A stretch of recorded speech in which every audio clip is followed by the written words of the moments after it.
What's up nakamas? Welcome back to the channel. And for today, we're gonna have some NAMI updates in response to the current metagame and how players have interacted with NAMI recently. So basically, our breakpoint is actually 9,000. So we have a lot of 2 cost and 1 cost spells like Gavel or Love Beam that pump our leader to 9,000.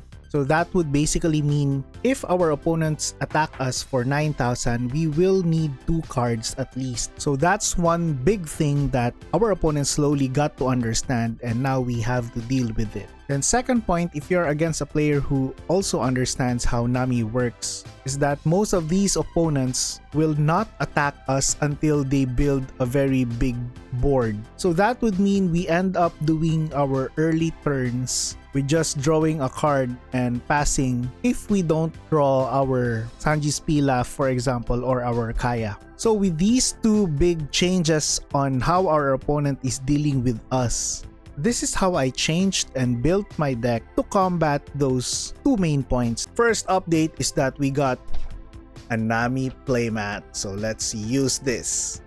That looks pretty cool. So the second big change is our deck.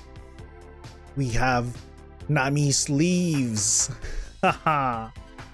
We are going all in with NAMI. Okay, seriously, for what changed in the deck, let's just remove our Dons. And just a quick refresher on what NAMI does. This is our leader. I'll post the English here at the side.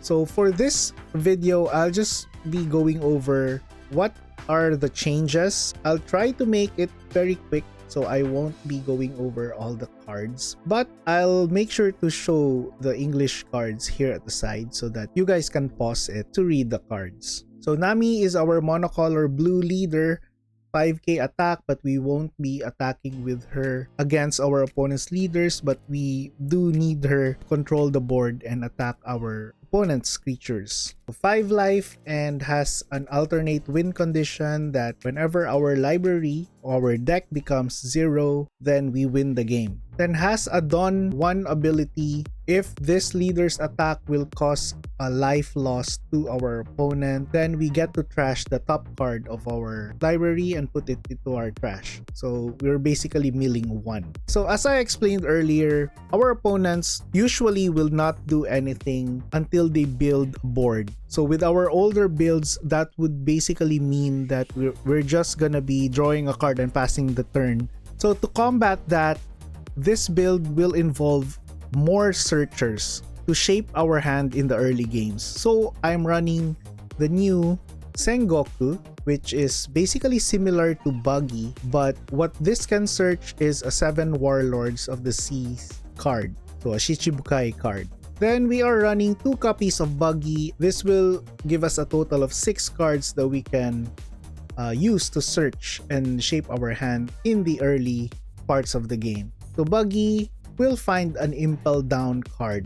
Then we are still running 4 copies of Kaya, 2k counter, and allows us to dig into our library. 3 copies of Mr. 1. So this is an Impel Down card, so Buggy can search this card. This allows us to recycle our blue events, 1 cost blue events. And our usual target for this is the Gum Great Gavel. I'm running 2 copies of Crocodile.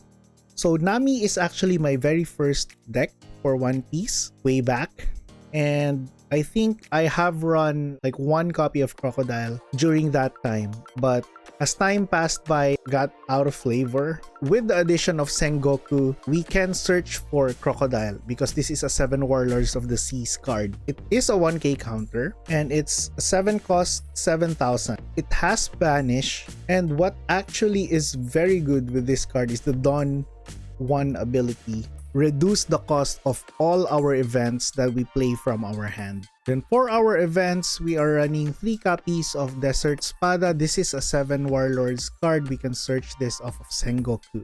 So I think this is still very good. It allows us to manipulate the top cards of our library, or we can bottom those if they are not good. And the trigger allows us to draw 2 cards and discard a card, thus digging deeper into our library 4 copies of Gum Gum Great Gavel. I love this card. It's a 1 cost 4k counter and mills 2 cards from our library. The trigger can come very handy, and with this particular build, we can actually bounce our searchers and or Kaya. And this is our favorite target to return from our trash. 4 copies of Usopp's Rubber Band. Still, this is a counter and trashes 1 card. I think it's really good for 1 Dawn. And the trigger allows us to draw a card and trash a card. I'm running 2 copies of Brick Fist. This is usually just to bounce our Kaya and our early searchers, but sometimes this can also come very handy, especially against like mid-range decks like yellow. And this is an impel down card, so we can get this via buggy. Then we are running 4 copies of White Snake. So I think White Snake is still very good, and especially now that our opponents know about the 9k breakpoint. So I've seen a lot of Nami players, and I played against Nami players who discard the White Snake. But I still think that they're very good. If you had the chance, this can mess up their calculations for that 9k attack, because this can stay. You can use this, and that will mean that all your 4k counters for the rest of that turn will save your leader. 3 copies of Overheat. This is a 7 Warlords of the Seas card. So you can get this via Sengoku. It's a 4k counter, and what's good about this is that we can recycle our early searchers. 4 copies of Love Love Beam. So this is a pretty good card. It gives a 4k counter and allows us to draw a card if our hand size is 3 or less. And this is a 7 Warlords card, so we can also get this via the Sengoku. 4 copies of Sanji's Pilaf. This is a very good card for Nami. Draws 2 cards as a main effect and still draws us 2 cards with the trigger effect. Still 4 copies of Impel Down All-Stars. The trigger of this card is just too good to draw 2 cards, so we're still including 4 of these. Last but not the least, we are running 3 copies of Deathwing. So this is a 6k counter and allows us to draw a maximum of 2 cards when this is the last card in our hand. So Deathwing and Impel Down All-Stars are actually Impel Down cards, so we can get this via buggy. So that's it for today's video. I hope you learned something for this, and I hope you can use this in the way you pilot Nami against the latest strategies of our opponents against us. If you're still watching up to this point, then you're not just a nakama, but a super nakama. And I'm very thankful for you guys. If you're not yet subscribed, please consider subscribing. We're gonna be talking a lot of One Piece on this channel, and you'll get notified in my future videos. Please enjoy playing Nami, and hopefully this list can help you win more games. That's it for today, and see you in the next video.